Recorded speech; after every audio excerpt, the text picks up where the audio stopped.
Most men will put their dick in a chicken sandwich. You're listening to In Bed with Science, a sex podcast. I'm Lee Noren, a sex therapist with a Master of Science in Sexology and over 13 years of coaching, counseling, and therapy experience. And in today's minisode, we're talking about the fact that men have low libido too. So, most men will put their dick in a chicken sandwich. It's a blanket statement. And when we use blanket statements like these about men, essentially what we're saying is men are obsessed with sex.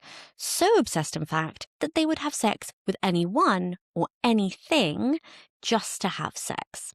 And earlier this year, a participant on the Netflix show Love is Blind made this controversial statement, and she probably meant a few different things about it, and it was kind of flippant and funny. But as a sex therapist who specializes in low libido, to me, it actually does quite a lot of harm because it states that men are pretty much walking erections, right? And we've been told this story for decades and decades that men always want sex and that they're completely sort of uncomplicated in their sexuality and that they'll take anything they can get. And the issue with this is, sure, maybe for some men it feels like that applies to them. But for the men that it doesn't apply to, for the male clients that I've seen over the years, these kinds of jokes and statements about male sexuality create real problems. Because when men don't fit that mold, inevitably, they end up feeling like something is seriously wrong. So either with them themselves, so they believe that it has to be a hormonal issue, or they feel like they're not living up to who they're meant to be as a man, or their partner believes that something is wrong with them or with themselves because supposedly men are always raring to go. And so sometimes these difficulties then show up as you trying to have sex that you don't actually want to have, only to then perhaps struggle with your erection. Or you might be able to get hard and stay hard, but you're not really present for the moment. You're simply doing your job. You're kind of living up to that role. Essentially, you're performing sex. You're in your head evaluating yourself. You're trying to get it all right instead of feeling things, feeling the stuff that might be there otherwise, like those sparks or that emotional connection or that physical pleasure. And when you're caught up in questioning who you are as a man, and you're struggling perhaps to have sex at all, or you're having sex that you don't really want so that you can feel quote unquote normal, you often end up being consumed by shame and embarrassment. And so many male clients I've spoken to over the years, especially the men that are in hetero relationships, they feel like they have nowhere to turn. So they have no one they can talk to about this, least of all their partner or their friends.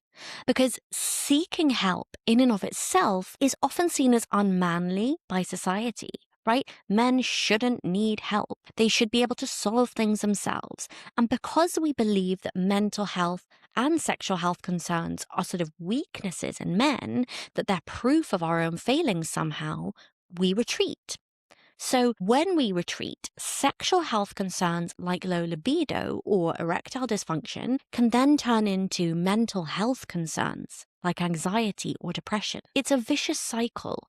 And part of what keeps it alive and well is this kind of consistent pressure that we put on men as a society to want sex all the time and to be completely uncomplicated in their sexuality. And we don't put that same pressure on women. In fact, a lot of times we talk about female sexuality as kind of mysterious and complex, and that's an issue in and of itself. But the point is, cultural myths around libido create libido problems, and they exacerbate the ones that already exist. Low desire isn't a gendered experience. It's a human experience.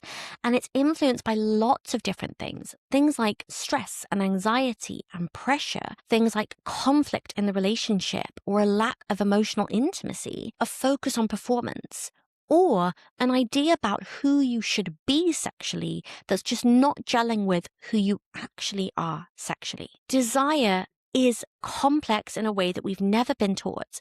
And it's no clearer than in the room with a sex therapist, where we see all of the layers and all of the nuance behind a desire for sex, not just for women or people elsewhere on the gender spectrum, but for men too.